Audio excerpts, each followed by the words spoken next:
unclean. Il fallait chercher un sang qui était pur. That which is clean. Tout blanc. Pas de sacrifice innocent.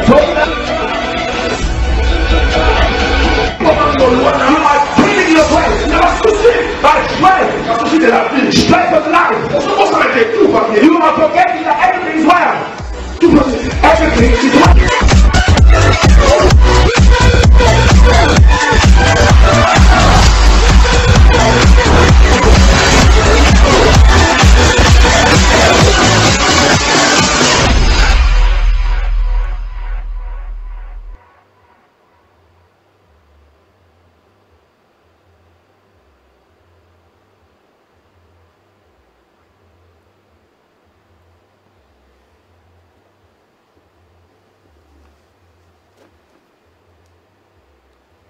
Shalom, shalom bien-aimés dans le Seigneur. Excusez-nous pour le retard. C'est indépendamment de notre volonté. Nous sommes aujourd'hui live ici sur The Boss Brothers. Et nous sommes sur CPLA TV. Et comme nous l'avons promis, et comme vous avez vu les advertes tout au long de la semaine, nous sommes là pour partager ce programme très très intéressant que nous allons faire aujourd'hui avec vous et aussi avec l'homme de Dieu qui est avec moi, dont je vais directement donner l'occasion de se présenter. Moi, c'est le révérend Evan Nasena. Nous sommes tous d'Aïna Church et nous sommes là pour partager la parole. Je vais donner la parole à mon invité pour qu'il se présente et que nous puissions commencer notre programme. Je suis votre frère Paul-Marie Egboula. Vraiment très content justement d'être en ce moment-ci un ouvrier, un ouvrage, un instrument de Dieu par lequel Dieu va véhiculer et faire véhiculer justement sa parole, sa divinité. Gloire au Seigneur. Nous sommes là, donc le révérend Evan Nasena et le docteur Paul-Marie. Nous sommes tous ouvriers à Aïna Church. Nous appelons cela quartier général des saints où Dieu nous fait vraiment beaucoup de bien. Et à la fin du programme, vous allez voir notre adresse qui sera là, nos numéros de téléphone. Si vous voulez nous passer un coup de fil pour des clarifications ou si vous voulez vous joindre à nous, ça sera quelque chose de bien. Si la régie peut mettre le pasteur Evan Nasena au lieu de Evan Nessa. Que Dieu vous bénisse. Ce soir, nous allons partager un thème très très important. La fois passée, docteur, nous avons commencé par parler du brisement et nous avons vraiment eu un feedback qui était très très intéressant par rapport au brisement. Et aujourd'hui, il a plu au Seigneur que nous puissions parler d'un thème qui est très important, que je vous donnerai l'occasion vraiment d'introduire et puis nous allons commencer à développer ensemble. Merci. Oui, il s'agit bien du fondement justement parce que toute chose, même Dieu a commencé ses Écritures par la Genèse qui veut dire le commencement, qui est le fondement, qui est la racine, les débuts qui déterminent tout. Et c'est pourquoi on a préféré justement parler de ces fondements pour montrer et essayer un peu d'expliquer comment est-ce que Dieu considère la vie chrétienne comme la construction d'une maison. Dieu commence justement par rapport au verset que nous avons choisi aujourd'hui, dans Matthieu 7, 24, qui parle vraiment de termes de la construction, mais en rapport avec... Nous allons demander à la régie de nous mettre le verset que nous allons utiliser, c'est-à-dire Matthieu 7, Matthieu 24. 7 à partir de 24. Docteur, de vous interrompre. Donc nous parlons du fondement de la foi, exactement. de la foi chrétienne. Et nous avons compris que beaucoup de chrétiens aujourd'hui ont de problèmes d'évoluer, de problèmes de prospérer, de problèmes de croître dans la parole, parce que tout justement, leur fondement n'est pas n'est pas assise sur le roc. Ils n'ont pas un bon fondement. Alors, si vous pouvez nous expliquer un peu comment ça se passe, qu'est-ce que nous concevons par un bon fondement pour un chrétien, docteur, s'il vous plaît? Un bon fondement, normalement, c'est ce qui est fait selon les normes, justement, du maître. Le maître a donné son modèle. Le maître a donné un plan. On a vu dans Matthieu 16, quand Jésus était avec ses disciples, et pendant qu'ils étaient déjà ensemble, mais un jour il s'est arrêté pour leur demander, qui dites-vous que je suis? Et c'était la question justement, parce que Jésus voulait révéler d'abord son Église. Il ne manifeste jamais sans avoir révélé. Il commence toujours par la révélation. Et quand Jésus s'est arrêté, il leur a demandé, vous qui dites-vous que je suis? Donc, quand Jésus demandait au fait, qui dites-vous que je suis, Jésus voulait comprendre si les gens avec qui, les disciples avec qui marchaient avec lui, avaient la vraie révélation de qui il était. Et eux, ils ont donné par rapport à ceux qui étaient de dehors. Ils ont dit que tu étais Élie, tu étais Jean-Baptiste, tu étais le prophète. Mais à un moment, Jésus s'est retourné vers eux pour leur dire, vous qui mangez avec moi, vous qui êtes avec moi nuit et jour, qui dites-vous que je suis? Et nous avons remarqué que les gens qui marchaient avec Jésus n'avaient pas la révélation de Jésus. Et cependant, à un moment, c'est l'apôtre Pierre qui s'est levé, qui a dit, vous êtes le Messie. Yoshua Mashiach, vous êtes celui qui devait venir. Jésus a compris que ce que Paul disait, cette révélation ne pouvait en ce moment-là, en ce temps-là, n'être donnée que par le Père. Et il lui a dit, tu es heureux. Donc nous voulons dire que quand quelqu'un a la révélation de la chose, la personne est heureuse, docteur. Exactement. Quand nous avons la révélation de Dieu, nous sommes heureux. Amen. Quand nous avons la révélation de la foi, nous sommes heureux. Comme vous l'avez dit, la manifestation de Dieu est précédée par la révélation. L'intercession est précédée par la révélation. Et la progression est précédée par la révélation. Donc la plus grande chose dans les choses de Dieu, nous pouvons dire, docteur, c'est la révélation. La révélation. Donc c'est comparé, justement, je réponds ça par rapport au fondement, en fait. Donc Christ a commencé son Église. L'Église est fondée sur la révélation de la personne de Christ. C'était ça le fondement, en fait. Donc il leur a posé cette question pour qu'ils sachent s'ils avaient la révélation de lui, le maître. Mais il s'est rendu compte qu'ils n'avaient pas la révélation, bien qu'ils étaient déjà ensemble plus d'une année. Pendant un temps. Un temps. Oui. Ils n'avaient pas la révélation. Ils ont vu le miracle, ils ont vu tout ce que Jésus faisait. Exactement. Ils n'avaient pas la révélation. Ils n'avaient pas la révélation de l'Église. Non, plutôt de leur maître d'abord. Donc, on ne peut jamais avoir la révélation de l'Église sans avoir d'abord eu la révélation du maître. My God. Donc, Christ a voulu. On peut jamais, tu ne peux jamais avoir ta révélation. C'est pourquoi tu vois, il y a des gens qui ne se connaissent pas. Il y a des gens qui se sous-estiment parce qu'ils n'ont pas leur propre révélation. That's right. Tant qu'on n'a pas sa propre révélation, on va marcher, on va se cogner à tout moment. Gloire au Seigneur. Mais pour avoir sa propre révélation, tu dois t'attacher d'abord à Christ et qui te révèle d'abord sa personne. C'est à cela que Christ maintenant a répondu à Pierre que tu es Pierre, alors qu'il était Simon. C'est la première fois qu'il appelle Simon, fils de Jonas, Pierre. Donc, en tant que Simon, il ne pouvait pas justement avoir la révélation de Dieu. Donc, il y avait une régénération, une transformation déjà de Simon à Pierre. Et c'est à cela qu'il lui a, le Père a permis que cette grâce soit offerte à Pierre. Que ce soit Pierre par Pierre que la révélation de l'Église de Christ puisse sortir. Et quand Pierre a eu la révélation, Jésus lui a dit directement que tu es heureux. Tu es heureux. Pourquoi? Parce que c'est lui qui reçoit la révélation. C'est lui par qui la révélation est sortie. C'est un canal de Dieu. C'est un objet en ce moment-là de la bienveillance de Dieu. Le fait d'être utilisé par Dieu. Et c'est à cela que nous sommes heureux. Nous allons lire d'abord les Écritures parce que nous sommes en train déjà d'entrer dans le vif du sujet. Et il y a certaines personnes qui sont en train de nous suivre qui vont se demander sûrement nous sommes basés sur quelle Écriture. Nous sommes donc basés sur le livre de Matthieu chapitre 7. Verset 24. La Bible nous dit, je lis au nom du Seigneur, c'est pourquoi quiconque entend ces paroles que je dis et les met en pratique sera semblable à un homme prudent qui a bâti sa maison sur le roc. La pluie est tombée, les torrents sont venus, les vents ont soufflé et se sont jetés contre cette maison, mais elle n'est point tombée parce qu'elle est fondée sur le roc. Amen. Parole du Seigneur. Amen. Donc c'est la révélation. Quand nous avons parlé de la révélation par rapport à Christ, nous avons vu que Jésus a dit à Pierre que tu es heureux. Parce qu'il avait la révélation du Seigneur.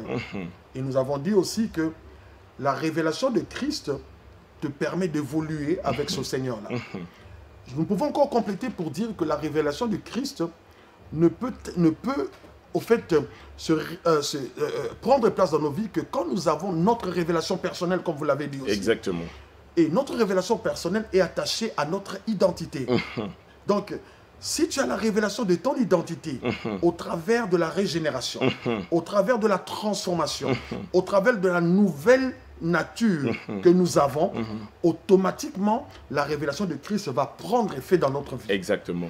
Et là, Jésus dit, puisque vous avez la révélation, il dit que c'est lui qui a la foi et comme quelqu'un qui bâtit sa maison sur le roc. Ça, c'est encore une autre révélation de Jésus. Exactement. Comme étant le roc. Docteur, exactement. Justement, c'est pourquoi, justement, j'ai commencé d'abord dans Matthieu 16, jusque de verset 13 à 18, pour comprendre maintenant, justement, ces rocs ici. Dieu est en train de comparer notre vie spirituelle à la construction. Il y a des normes qui sont données. Nous devons le faire selon le modèle qui nous a été montré. Et le modèle, c'est que Christ est en train de dire encore ici, dans ces paraboles de deux constructeurs et de deux fondements. Donc, il a donné deux exemples. Il y a deux personnes qui viennent vraiment à l'église. Toutes les deux personnes entendent les paroles de Dieu, mais ils ne se comportent pas de la même façon. Il y a une qui a entendu la parole, mais ne la mettant pas en pratique, mais l'autre qui entend la parole et la met en pratique. Et la personne qui entend la parole et la met en pratique, Dieu l'a appelé un homme prudent. Un homme prudent. Parce qu'il est en train de construire sa vie, il a bâti sa vie sur le roc. Et le roc, c'est la grande révélation. Et c'est la personne de Jésus. C'est une entité, au fait. My God. C'est un mélange. C'est le 3 en 1. C'est le Père, le Fils et le Saint-Esprit dans le roc. My God, my God, my God. Mais c'est Christ maintenant qui étend la tête de l'Église. Mais cette Église ne sera pas gérée que par Christ. Sera gérée par le Saint-Esprit. Par le Saint-Esprit. Donc, aucune de la personne divine ne peut agir indépendamment de l'autre. Exactement.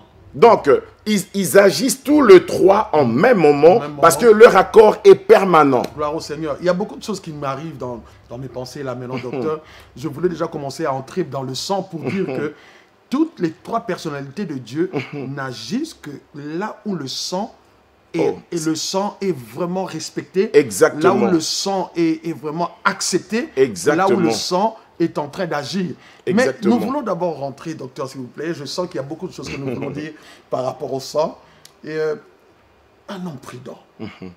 Un homme prudent, c'est un homme qui a une vision. Un homme prudent, c'est un homme qui voit le lendemain. Un homme prudent, c'est un homme qui avertit. Donc, dans les choses de Dieu, nous devons avoir la notion de l'héritage. Parce qu'un homme prudent, c'est un homme qui tient un héritage. Même Christ nous l'a dit. Il a dit que vous marcherez sur les serpents, vous marcherez sur les serpents et sur les scorpions et sur toute puissance de l'ennemi. Et puis là, il rajoute, tel est l'héritage des serviteurs de l'Éternel. Exactement. Ça, c'est un homme prudent qui a la notion du disciple-là, qui a la notion du lendemain, qui a la notion que l'œuvre qu'il est en train de bâtir, après lui, cette œuvre-là doit continuer à survivre. Exactement. Et c'est vraiment pas ce que nous voyons aujourd'hui dans notre communauté, dans nos vies, qu'aujourd'hui, nous nous faisons comme les têtes de l'Église. Nous nous faisons comme ceux qui disposent, qui sont les garants de l'onction. Nous nous disons même que nous sommes ceux qui ont Dieu dans leur poche. Exactement. Mais là, Christ nous dit, c'est lui qui bâtit sa foi sur le roc. Amen. Est un homme prudent. Amen. Docteur, un homme prudent. Un homme prudent, c'est un Noé qui a été divinement averti, My God. Qui avait déjà la révélation de la volonté de Dieu, alors que les autres, dans son entourage, n'avaient aucune révélation. Un homme prudent, c'est un homme sage. Voilà. La sagesse, au fait, différente de la connaissance, parce que la connaissance, elle est informative, la sagesse, elle est directive. Donc, la connaissance, c'est une information, et la sagesse, c'est une direction. On ne peut jamais avoir la connaissance sans la sagesse. C'est pourquoi ta connaissance doit être toujours dirigée par la sagesse. Dans la sagesse Dans et la la sagesse. connaissance marchent ensemble. Marche toujours ensemble avec la sagesse. Et Dieu, quand il a parlé de l'homme prudent, il a parlé d'un homme sage, Oui. d'un homme qui a la direction, d'un homme qui a le futur, Oui. qui connaît justement le plan de Dieu, My God. qui sait là où il est en train d'aller. Il connaît les promesses de Dieu, il connaît son héritage. C'est quelqu'un qui n'est pas dans la confusion, quelles que soient les situations, les conditions. Il sait distinguer une preuve d'un châtiment, d'une tentation. C'est quelqu'un qui a la lecture. My God. C'est quelqu'un qui a l'esprit de distinction. Qui peut lire le temps. Qui peut lire le temps. C'est quelqu'un qui a le discernement. C'est un homme prudent. Oui. Il sait justement là où il a bâti sa vie. Il a la révélation de la personne Là, de nous Christ. parlons des gens qui ont bâti leur foi sur le roc. Sur le roc. Toutes ces qualités que nous sommes en train de dire, Oui. c'est un homme Oui. qui a bâti sa foi. Oui. Non pas sur une église. Non. Non pas sur un pasteur. Non. Non pas sur une dénomination. Non. Mais sur le roc. Sur la personne de Sur Jésus-Christ. Jésus-Christ. Oui. My God. Or, entre-temps, Jésus est un mystère. En Jésus, il y a le Père. Oui. Et en Jésus, il y a le Saint-Esprit. Oui. Puisque le Saint-Esprit procède du Père et de Jésus. Oui. Donc, il y a une association dans le roc. Le roc est une grande révélation. Donc, quand l'homme, un croyant qui bâtit justement sa vie sur le roc, c'est une personne qui est assise sur Dieu, qui a confiance en Dieu, My God. qui a la révélation de la grandeur, de l'amour, de la bonté de son Dieu. Mais pour bâtir, quelqu'un peut nous demander, mais qu'est-ce qu'on peut faire pour bâtir notre foi sur le roc? D'emblée, comme ça, nous allons dire que pour bâtir notre foi sur le roc, nous devons bâtir notre foi sur la parole de Dieu. Exactement. Non pas sur les miracles. Exactement. Non pas sur les prophéties. Non pas sur les dons. Ce sont les erreurs qu'aujourd'hui les chrétiens font. Exactement. Les chrétiens sont plus attirés par le miracle. Ils sont plus attirés par le don. Ils pensent que le don vont le faire entrer au ciel. Ils sont plus attirés par les talents qu'ils ont. Mais les chrétiens d'aujourd'hui ne connaissent pas la parole de Dieu. Non. Quand tu n'as pas la connaissance de la parole de Dieu, au fait, tu n'es pas en train de bâtir un fondement qui va, au fait, dans le futur, t'aider à surmonter les difficultés. C'est que nous avons appelé le vent, les torrents et les tempêtes. Nous allons arriver à cela, docteur. Pourquoi aujourd'hui les chrétiens de nos jours ne bâtissent pas leur foi sur la parole, mais ils bâtissent leur foi sur le miracle? Ils veulent voir le miracle. Ils veulent voir les dons, c'est-à-dire les gens qui chantent à l'église, Exactement. les gens qui font des services à l'église. Ils pensent que cela est déjà acquis. Qu'est-ce que nous pouvons dire par rapport à cela? Parce qu'il y a quelqu'un qui est en train de nous suivre par rapport à tout ce que nous sommes en train de Justement, c'est ça le problème. C'est pourquoi Christ quand on parle de la révélation, en fait, on parle d'abord de la connaissance. dire. Yes. C'est dans la connaissance que c'est Dieu, au fait, Dieu, il est le garant, il est le gérant de la révélation et de l'autorité. D'accord. C'est Dieu qui gère l'autorité, Oui. c'est Dieu qui gère la révélation. Oui. Le diable a la connaissance, mais il n'a pas la révélation. Oui. Parce que la révélation est liée à l'obéissance. Yes. C'est quelqu'un qui a sa connaissance, et qui a la parole et la mettant en pratique. Oui. C'est une personne qui est révélée, justement. Oui. Donc, il y a l'aspect, justement, de l'obéissance aussi. Et l'obéissance est fait au niveau du choix. Parce que ton choix à l'obéissance détermine la faveur de Dieu ou la défaveur de Dieu. Quelqu'un qui a choisi à obéir la parole de Dieu, c'est quelqu'un qui a justement déterminé déjà sa direction. C'est quelqu'un qui a la faveur sur son chemin. C'est quelqu'un qui est proche de la faveur. C'est quelqu'un qui devient une même racine, une même plante avec Christ. D'accord. J'ai l'habitude de dire, docteur, qu'il y a deux choses sur lesquelles que Dieu nous a laissé libre choix. C'est notre choix et notre décision. Il dit, je mets deux chemins devant vous. Exactement. Aujourd'hui, par rapport à ce que nous sommes en train de dire, nous disons que Dieu nous a donné le chemin de l'obéissance et le chemin de la désobéissance au-devant de nous. Mais il nous exhorte à choisir l'obéissance pour que nous vivons. C'est lui qui obéit à la parole de Dieu, comme est dit le livre dans Deutéronome 28. Il sera béni. Amen. C'est lui qui obéit à la parole de Dieu. Il sera la tête et non la queue. Amen. C'est lui qui obéit à la parole de Dieu. La Bible dit que Dieu ordonnera la bénédiction de l'accompagner. Amen. Donc, le choix de l'obéissance va déterminer, en fait, notre position avec le Seigneur. Exactement. L'obéissance à la parole. C'est Exactement. quelque chose de très, très Exactement. important. Exactement. L'obéissance à la parole. Exactement. Quelqu'un qui obéit à la parole, c'est un homme qu'on peut dire qui est intègre. Exactement. C'est-à-dire qui ne fait pas des choses pour plaire aux hommes, qui ne fait pas des choses pour plaire à son pasteur, qui ne fait pas des choses pour plaire à l'église.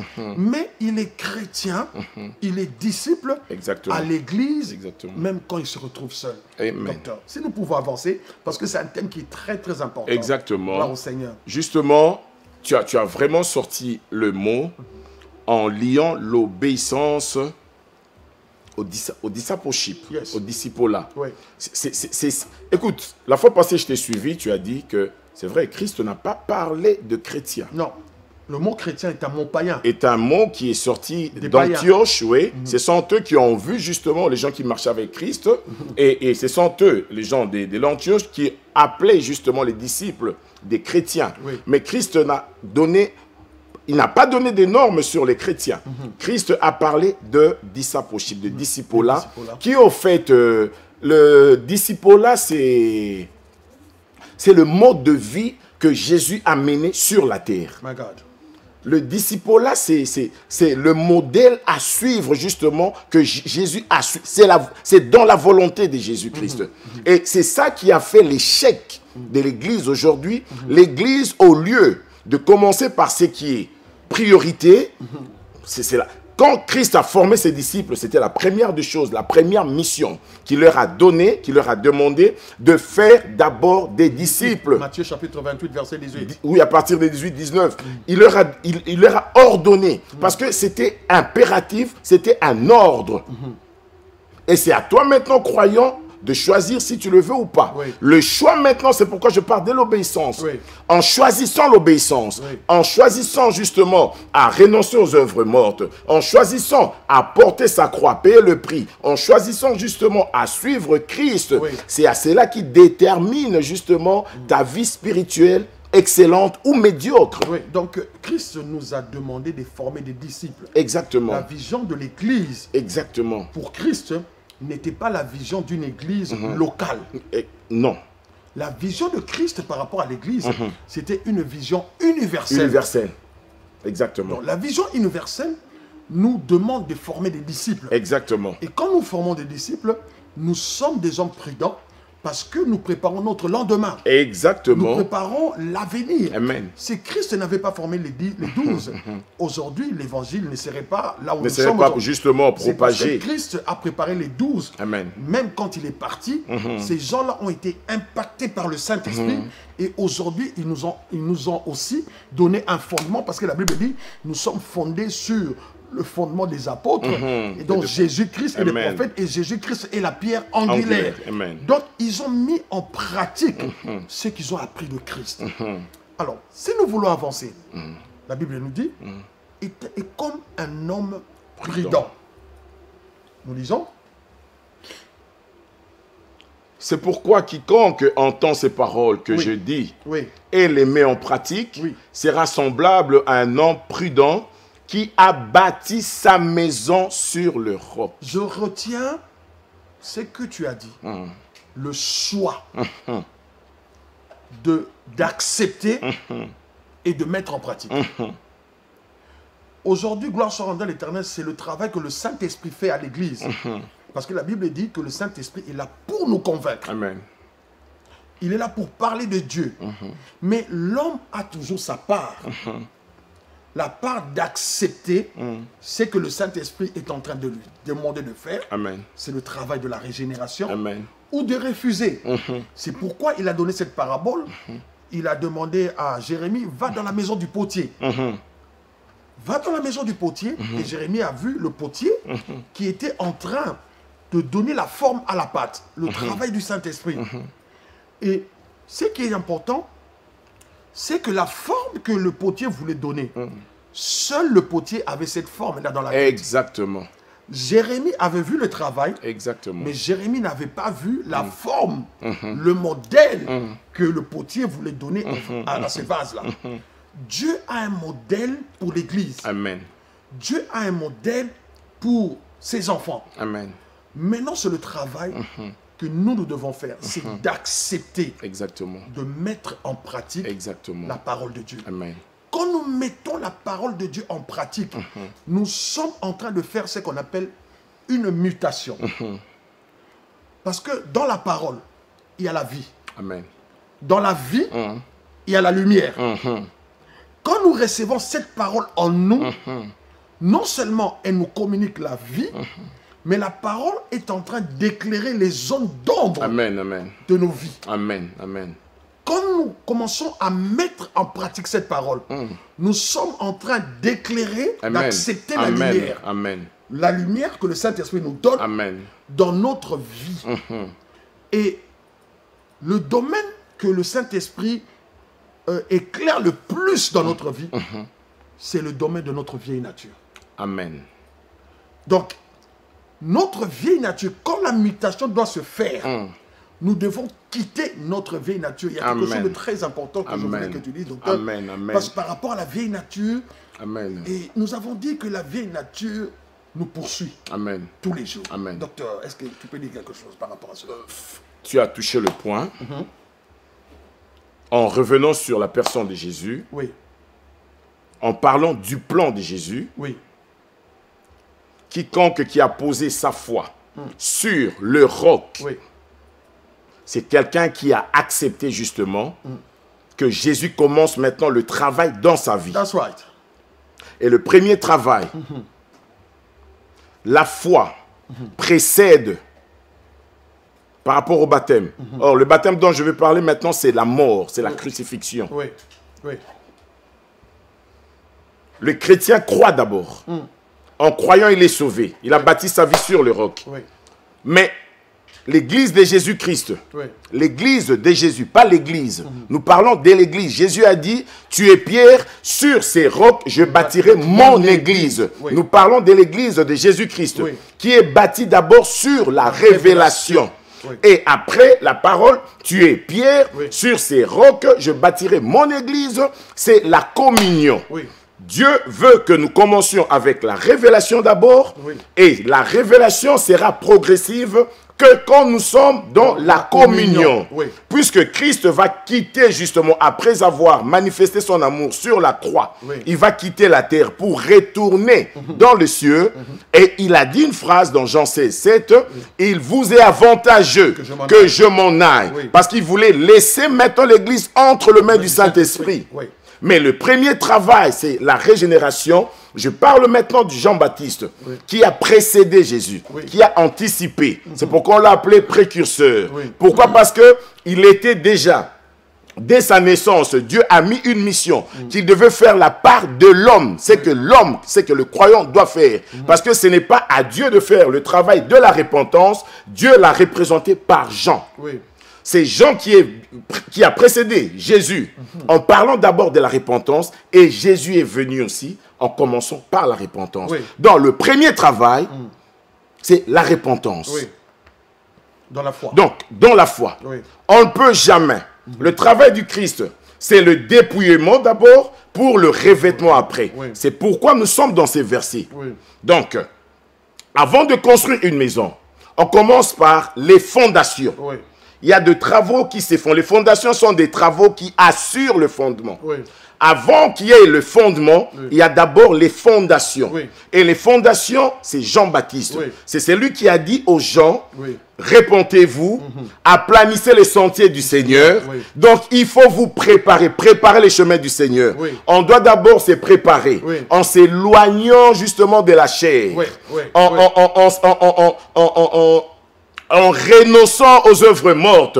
On ne peut jamais recevoir Christ avec les œuvres de la chair. Il faut faire d'abord le travail des œuvres de la chair. Le dépouillement. Le dépouillement. Oui. Et après, c'est le revêtement. Oui. Et le problème est que l'Église n'a pas fait vraiment le travail de dépouillement. Le dépouillement. L'Église a reçu la parole sur les œuvres mortes. Voilà. Donc, tu verras une personne qui te parle bien, une personne qui est éloquente, mais le fait qu'il n'a pas travaillé sur les œuvres mortes, ça va te récupérer un jour. That's right. Tu parles très bien, tu prêches bien, mais puisque tu n'as pas travaillé le premier travail, qui est la repentance, puisque tu l'as mal fait, le renoncement aux œuvres mortes. Tu n'es pas crucifié, tu n'as pas crucifié ta chair. Tu as seulement accumulé la parole de Dieu et ça va te récupérer. Tu parleras bien devant les gens. Nous allons illustrer cela. C'est comme si tu es en train de construire une maison. Une maison, oui. Tu n'as pas creusé en profondeur. Exactement. Et tu commences à bâtir. Exactement. Donc, cette maison ne sera pas solide. Exactement. Surtout si tu bâtis en hauteur. Parce que notre Dieu, docteur, nous appelle à être haut. Donc, tout ce que Dieu fait avec nous, l'investissement que Dieu fait avec nous, c'est pour qu'un jour, qu'il nous lance dans le monde comme des flèches. Exactement. Il a dit pour Job, il a dit à Satan, as-tu vu mon serviteur? Il craint mon nom. C'est comme si Dieu avait élevé Job et il le présentait au monde.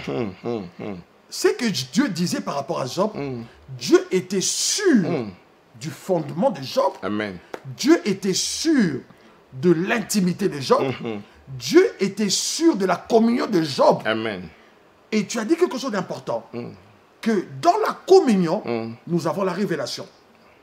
Job a eu la révélation de Christ comme étant le Rédempteur dans l'Ancien Testament. Qu'est-ce qui a fait cela? C'était la communion. Amen. Pierre a eu la révélation de Christ dans la communion. Qu'est-ce qui a fait cela? C'était la communion. Exactement. Donc, quand nous bâtissons la maison, nous ne devons pas, au fait, seulement baser nos premiers pas de la foi dans le miracle. C'est une erreur grave. Très grave. Et aujourd'hui, nous les prédicateurs, parce que nous ne devons pas incriminer ceux qui sont en train de suivre cette lignée. Nous sommes ceux qui ont la lampe. Amen. Nous sommes ceux qui ont la cruche. Nous sommes ceux qui ont le bâton. Amen. Nous devons montrer le chemin. Amen. Donc, nous devons apprendre aux fidèles que le miracle ne te sauvera pas. Non, non. Parce que Israël a vu l'un des miracles le plus époustouflant. Même le plus grand. Le plus grand. Oui.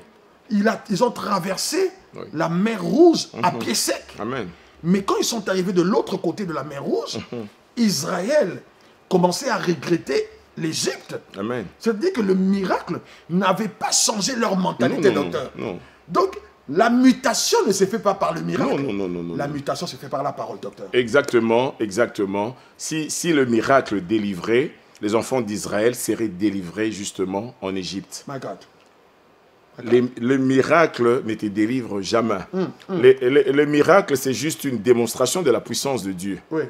Le miracle ne délivre jamais. Quand tu parles de la délivrance, tu le parles de la délivrance selon la version biblique. Selon la version. Qui est le package du salut. Exact, le salut. Oui. Le miracle ne te rend pas justement libre. Avec tout ce qu'ils ont vécu, ils n'étaient pas libres. Oui. Ils dormaient esclaves et ils s'est réveillés esclaves. Avec tant de miracles. Oui. Le miracle n'a pas sauvé. Donc aujourd'hui dans l'église, nous pouvons dire, docteur, ceux qui appellent les fidèles par rapport au miracle, ils sont en train de rendre un mauvais service. Un mauvais service. Ce n'est pas dans le plan de Dieu. Tu as dit quelque chose qui est très bien écrit. Dieu nous a appelés à être hauts. Oui. Il a dit ça dès les commencements. C'est la pensée de Dieu. Oui. Dans Jacques 1, 17, il dit, il nous a engendrés selon sa volonté. Yes. C'est la volonté. Par la parole de vérité. Oui. Afin que nous soyons en quelque sorte les prémices. Oui. De toutes les créatures. Oui. Ça veut dire les premiers et non les derniers, la tête et non la queue, en haut et non en bas. Oui. Il nous a appelés à cela. Pourquoi? Parce que nous sommes ses premiers-nés. Oui. Israël était le premier-né de Dieu par rapport à la promesse terrestre. Nous le sommes par rapport à la promesse céleste. Oui. Oui. Nous sommes le premier-né de Dieu. Nous sommes sa force. Nous sommes sa vigueur. Nous sommes les prémices de sa vigueur. Nous sommes supérieurs en dignité, supérieurs en puissance. Nous sommes comme Rubin pour Jacob. Mais nous le sommes dans le spirituel. On est appelé à être en haut. Mais qui? Mais c'est pourquoi on doit comprendre la révélation. Notre identité. C'est la révélation qui... Écoute, quand tu as la révélation, tu as tout. Tu comprends tout. Et c'est la mise en pratique de cette révélation qui attire la puissance maintenant. My God. Donc l'église aujourd'hui manque la révélation. Manque la révélation et l'église doit retourner à la fondation. Justement. Et la fondation, c'est C'est les œuvres mortes. la repentance d'abord. Le renoncement, la Exactement. repentance et le renoncement aux œuvres mortes de la chair. Christ a commencé par ça. Sinon, il n'aurait pas besoin de Jean-Baptiste. Oui.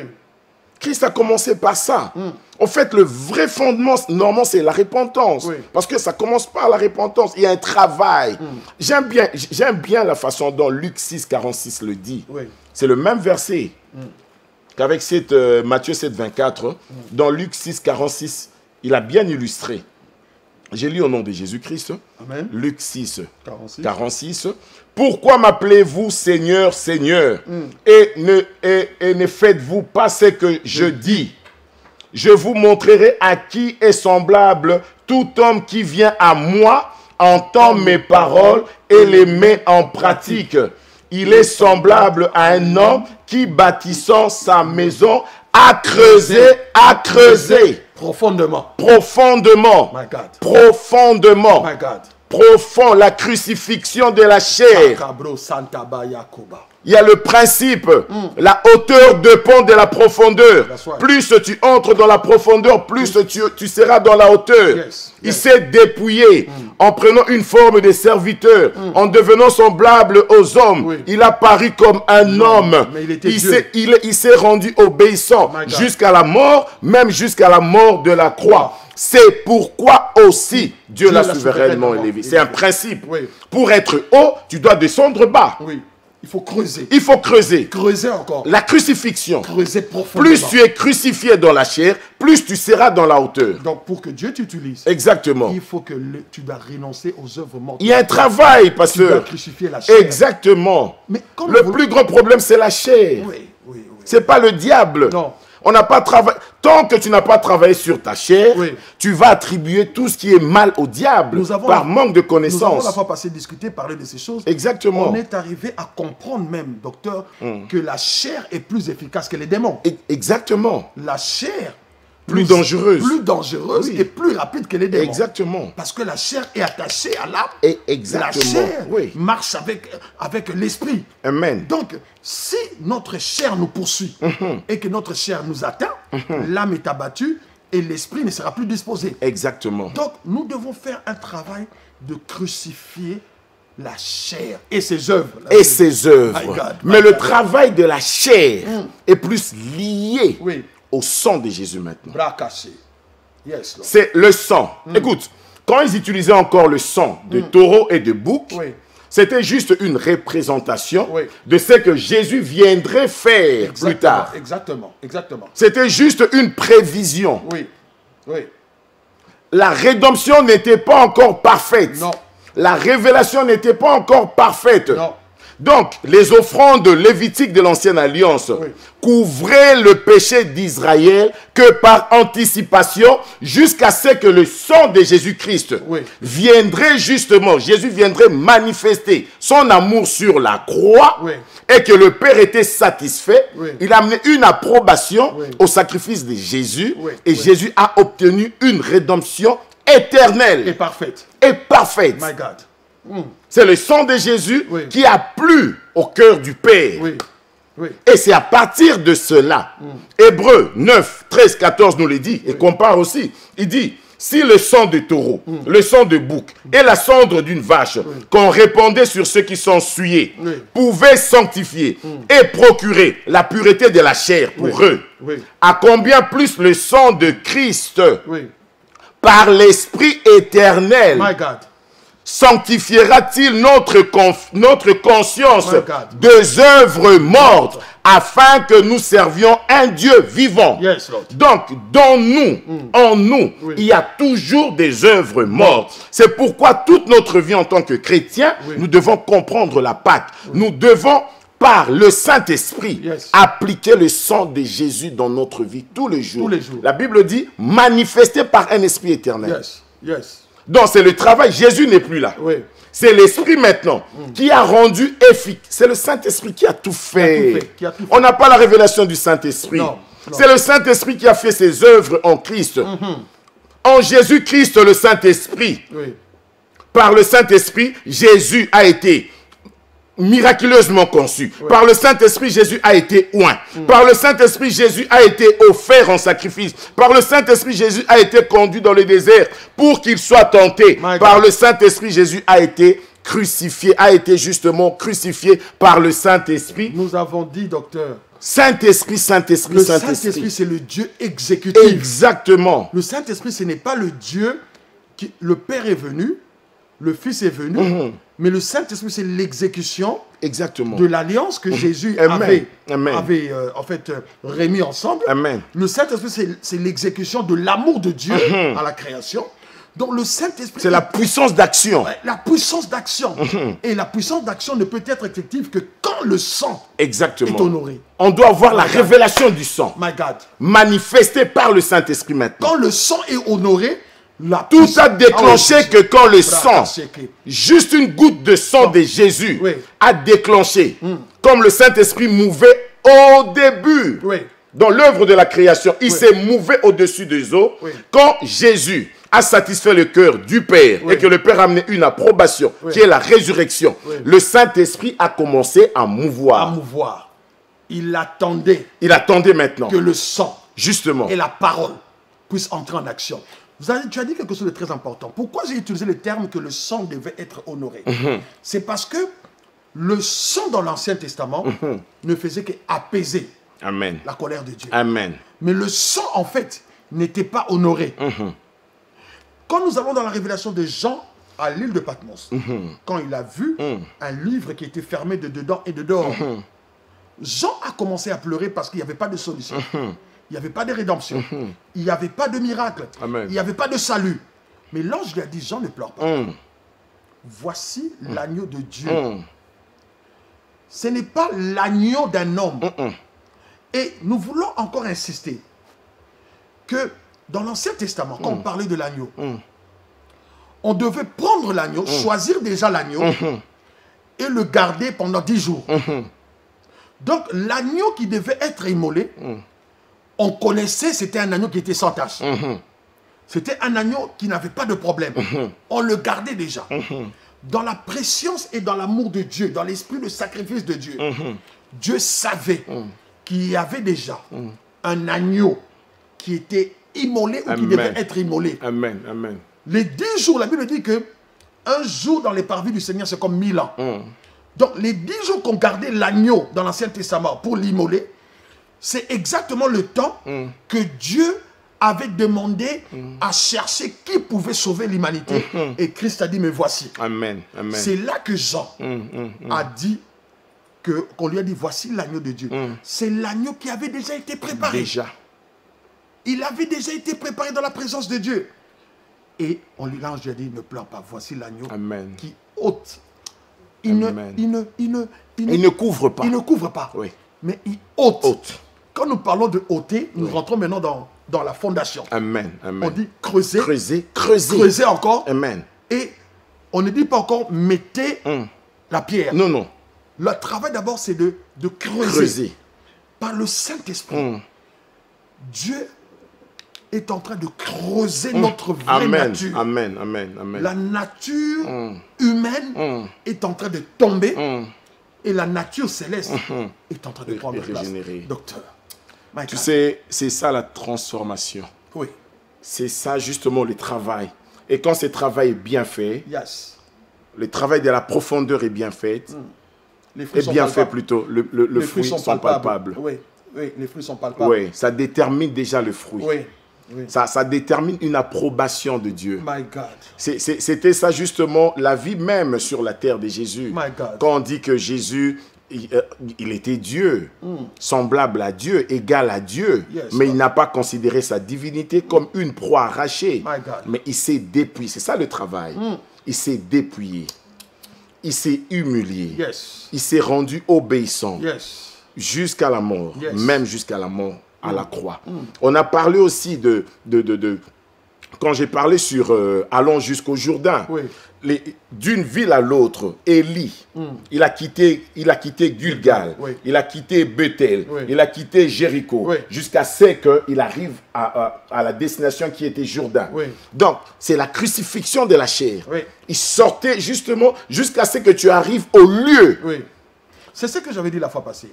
Beaucoup de gens pensent que j'ai été brisé une fois. Non, non, non. Et tu as parlé d'Élie, il a quitté Gilgal. Oui. Il est allé à Bethel. Oui. Il est allé à Jéricho. À Jéricho. Oui, Donc, jusqu'au terminus. à chaque étape de notre élévation, Exactement. il y a un prix à payer. Amen. Il y a un brisement. C'est ce que de fois le monde ne comprend pas. Parce que ce que Dieu cherche dans son serviteur, c'est que son serviteur soit brisé. Amen. Et que ce serviteur soit entre les mains du potier. Amen. Amen. C'est pourquoi Dieu peut envoyer. Alors là, c'est le message que nous allons introduire pour la semaine prochaine. Amen. Amen. Dieu peut envoyer le vent, Amen. le torrent Amen. Et la pluie. et la pluie. Amen. Ce n'est pas le diable qui envoie ça. La plupart des choses que nous voyons dans nos vies, nous attribuons cela au diable. Quand le diable n'a ni part, Amen, ni amen. héritage. Amen. Donc c'est que la formation que Dieu est en train de nous donner. Amen. Amen. Amen. C'est Dieu qui envoie le vent, qui envoie La pluie. Les torrents. et le torrent. Oui. Simplement pourquoi? Pour voir si la maison Justement. est consistante. Amen. Si la maison a été bâtie Amen. dans les normes Oui. de Dieu. Il veut voir une preuve d'amour si tu God, l'aimes. My God, my God. Parce que c'est le cas de Job. Oui, Job était en train de passer par une preuve. Oui. Ça venait de Dieu. Oui. Ça venait pas du diable. oui, oui. Et nous attribuons tout au diable. Et tant qu'on n'arrive pas à distinguer justement les preuves du châtiment, Oui. et ça sera grave ça. Docteur, moi je me dis des fois le diable même il s'étonne des fois lui-même. Comment est-ce que les enfants de Dieu lui donnent beaucoup de valeur comme ça? Quand lui, Justement, lui oui. ne donne pas de valeur aux enfants de Aux Dieu. enfants de Dieu. Parce qu'ils demeurent enfants. Exactement. Ils demeurent comme des esclaves. Oui. Alors que la nouvelle créature ne peut être un esclave. Oui. Mais eux-mêmes, en demeurant enfants, vous devenez semblables aux esclaves. Oui, oui. C'est pourquoi même votre langage vous détermine justement. Vous parlez de mari de nuit, de femme de nuit, alors que ça, c'est pas notre langage. Non, non, non, non. Ça peut pas être notre langage. C'est médiocre. Je veux vraiment que tu répètes un peu ce que tu as dit parce que c'est très important. Aujourd'hui, Oui. les gens viennent au Seigneur à cause des maris de nuit, à Oui. cause ce sont des choses. C'est médiocre. My God. En tant qu'enfant de Dieu, c'est médiocre. Ça se voit comment tu as raté justement le fondement. Yes, yes. On ne pouvait pas parler de ça parce que, écoute, le remède à ça, c'est juste la communion. Avec Dieu. Avec Dieu. Une communion permanente et parfaite. Il ne s'agit pas de faire des cérémonies comme on voit. Non. Quand tu es en communion avec Dieu, Juste la communion. la lumière de Dieu vient Exactement. dans ta vie et les ténèbres. Exactement. Si on parle de Marie de nuit, c'est-à-dire les ténèbres. Malheureusement, on ne prêche que sur Jean 8, 32, que la vérité vous affronte. Mais il y a à 31, on dit, si tu demeures en moi et que moi je demeure en toi, ou si mes paroles demeurent en toi. C'est ça, c'est ça la clé. C'est pas le 32. Gloire au Seigneur. Si mes paroles demeurent en toi, c'est quelqu'un qui vit dans l'obéissance, qui vit dans la communion, qui est dans la révélation. C'est à cela justement que la vérité t'affranchira My God. et elle te rendra libre. Mais tu prêches directement, la vérité t'affranchira, te rendra libre. Mais qu'est-ce qui fait que la vérité te rende? C'est parce que le croyant demeure en la parole et la parole demeure en lui. Donc la communion est un processus. C'est un processus. Gloire au Seigneur. Vraiment un message, vraiment un programme très intéressant, docteur. Amen. Amen. Il nous reste pratiquement 5 minutes. Amen. Je veux que tu regardes ta caméra, docteur, Amen. et que tu dises quelque chose aux enfants de Dieu qui sont en train de nous suivre Gloire à par Jésus. rapport à ce qu'il dit. En 2 minutes, et puis nous allons conclure pour donner nos annonces et nous allons bénir le peuple de Dieu. Gloire à Jésus. Jésus est en train de revenir. Oui. La Bible dit que la grâce, elle est trompeuse. C'est vrai que nous sommes au temps de la grâce, mais mon frère, ma soeur, si tu as écouté cette parole, il n'est pas encore trop tard. Tu peux recommencer ton fondement. Tu peux suivre justement selon le modèle tel que Christ a dit. Christ a commencé par la révélation. L'Église de Christ est fondée sur la révélation d'abord, sur la parole. Et cette révélation, dans cette révélation, il a commencé par un travail qu'on appelle la repentance. Oui. pour s'éloigner de la chair, pour crucifier d'abord la chair, pour te dépouiller de ton passé complètement, et que lui il vient justement comme un fondement, et c'est à cela que il y aura l'édifice, la maison va commencer brique par brique à monter. Oui. Donc c'est le moment de regarder en soi-même, entre en toi-même, par rapport à cette parole, que cette parole te convainc ton cœur, qu'elle te corrige et qu'elle t'instruit dans la justice de Dieu. Gloire au Seigneur. Donc, je pense que quelqu'un a été béni par rapport à ce programme. Donc, et le docteur et moi, nous sommes à Aïna Church. Nous sommes en train de faire l'œuvre de Dieu humblement. Amen. Et nous allons commencer à passer chaque vendredi. On est passé la fois passée le samedi, mais nous allons passer chaque vendredi à partir de 20h. Aujourd'hui, excusez-nous parce que nous étions un peu en retard, mais à partir de la semaine prochaine, nous allons commencer à passer à 20h. Nous voulons vraiment avoir des feedbacks, c'est-à-dire que nous voulons avoir vos questions, nous voulons avoir vos réactions par rapport à ce message. Et ça nous fera vraiment du bien, ça va encore nous inspirer par rapport au message que nous allons amener les prochaines fois. Mais nous n'avons pas encore terminé par rapport à ce message. Nous allons revenir le vendredi prochain, toujours avec le docteur Paul-Marie, pour continuer ce message qui est très édifiant. Pour nous, nous sommes à Aïna Church. Si tu n'as pas d'église d'attache, nous t'invitons à Aïna Church. Nous sommes basés, comme vous le voyez en bas de notre écran. Donc à Enfield, nous sommes à Londres, pour vous qui suivez nos programmes de partout. Nous sommes à Londres et nos numéros de contact sont là. Si vous n'avez pas d'église d'attache, si vous voulez avoir une église là où on parle bien de la parole de Dieu, là où on grandit dans la foi, eh bien Aïna Church, c'est vraiment l'endroit où vous devez venir. Que Dieu vous bénisse. Passez vraiment une agréable soirée. Que Dieu bénisse son peuple et que la grâce de Dieu soit avec nous. Que Dieu bénisse de Boss Brother et CPLA TV. Merci. Bye for now et nous nous retrouvons la prochaine fois. Bye bye. Amen, amen. Gloire à Jésus.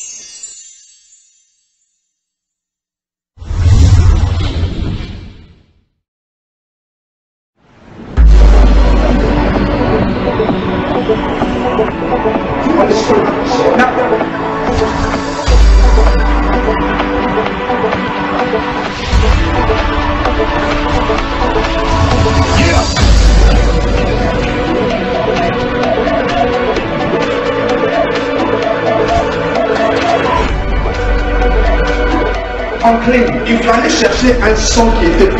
That which is clean. Blood has the sacrifice innocent.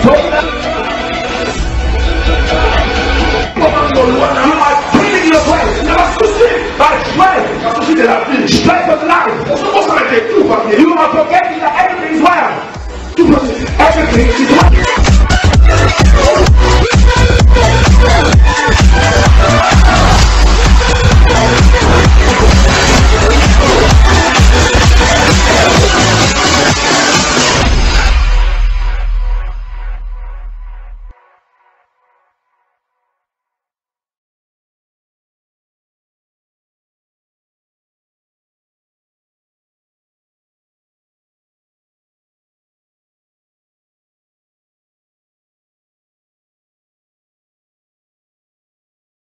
Salut, c'est Lisa Leslie, l'animatrice de l'émission 100% Grâce. Boula Mwanzambi et l'équipe tellement éveillée. Je suis ici sur le plateau du Boss Brothers TV, CPLA TV. Donc, juste vous informer, good news et chez nous. On est sur l'espace. On a l'ambra bien, la salle à cassou qui bien. On a l'espace.